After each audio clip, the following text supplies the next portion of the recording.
Someone wrote in and said, my husband hasn't touched me in 2 years, not even a hug or a kiss, and we decided to open up the marriage. He's not meeting anyone, but I'm finding lots of people. Um, the problem is, that's going fine for her, but her husband has started to call her ugly and fat and psychotic, and he's being really emotionally abusive. And she's at her wits' end. She's not sure if she should file for divorce, or if it's because he's not finding people to date and he's just lashing out. And she's wondering what she should do. Mm. This is Reid from InAboutSex.com. Cathy from the IntimacyDojo.com. Thank you so much, all of you who write in. And thank you, all of you in the future who will be writing in comments. Like, we get some amazing emails and comments, so thank you very, very much. This is a great question and a really interesting situation, and not uncommon. Not like it's always happening in poly relationships, but how we handle, or how your partners or friends even, or coworkers handle their own emotions, like how things squirt out sideways when they actually can't sit down and tell you what's going on. Or they feel powerless because they're just not getting the dates, and you see your partner going out with a lot of different people. And so you just start becoming mean. Do you want to speak first on this, or what? Well, I like to go back to Reid teaches in a relationship 10X, which I think is it's foundational. Why are you in a relationship anyway? Mm-hmm. What do you want to create why would you be in a relationship? What are you hoping it will add to your life or create in your world? And if this person is helping you in other ways, is it enough to counteract the negativity? And also, for me, I like to set really firm boundaries. I think we teach people how to treat us, and we continually get better at it.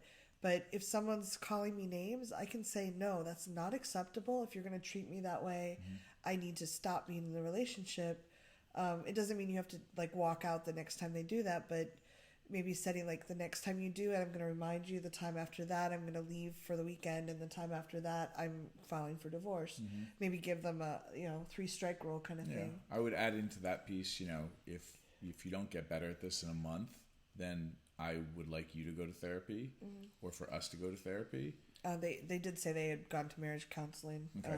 I wanted to shorten it for the video. Yeah, but in this, in that situation, so you create steps so that you can feel, so you don't have to make drastic changes drastically, but at the same time you're taking care of yourself, but you're also role modeling good communication and boundary setting. And if we assume in this relationship, just for the assumption, you hadn't been modeling that stuff, because maybe both of you grew up in families where there really weren't great boundary setting skills and communication skills. That's the family I grew up in.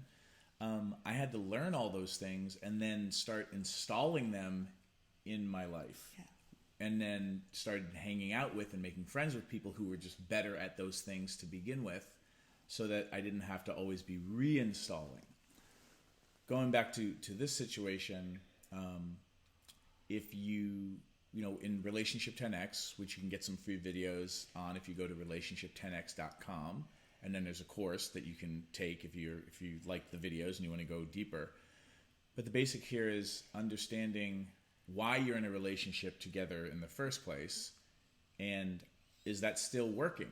If you're not getting physical touch and he's being emotionally abusive, are you getting enough to make this worthwhile, even if you can't work through those things? Yeah, and understanding that where the emotional abuse and name calling and stuff, if they'd never done it before and now they're doing it, then that's probably the symptom of other stuff going on, right? That's the dashboard light that's blinking and beeping. And it still doesn't mean you have to put up with it. No, you don't have to put up with it. But understand that if this is something that had never happened before and it's a new development, then that's usually there's needs of theirs that aren't getting met, and they're being passive aggressive. And so do you have the tools and the kind of relationship where you can sit down and have a conversation about this? Yeah. You decided to open up the marriage, so it sounds like you had the ability to have those conversations. So now I'll be again, you have to make your own decisions, and I'm not excusing bad behavior, but be honey, this name calling thing, sounds like something else is happening. can we talk about it? Or can I cheer you on to go talk to somebody, who's a professional listener? Because sometimes what we need is an intermediate step. You don't want to play therapist for your partner. They need to go see a therapist, and you now play cheerleader and partner to your partner. So again, like some conversations, it's great that you're sitting down and having them, but maybe they should be getting clarity and whatnot first with somebody, and you be their cheerleader rather than unintentionally becoming their therapist in the relationship that you're in. Right. And that you can at the same time say, I'm not going to put up with you calling me names like that anymore, if that feels right to you.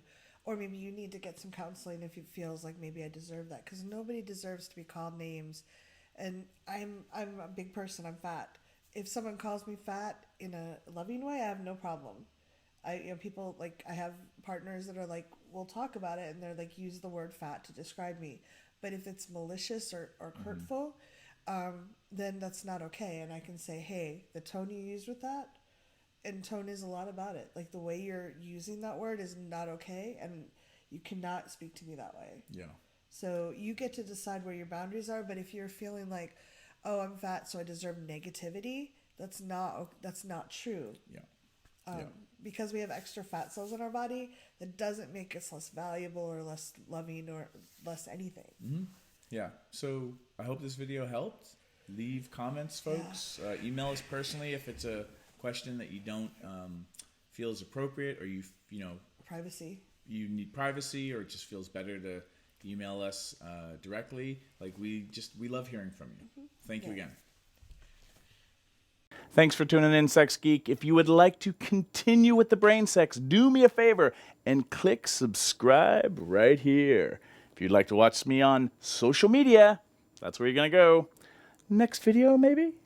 And if you really would like your own Sex Geek t-shirt, please click right here, right now. Boop.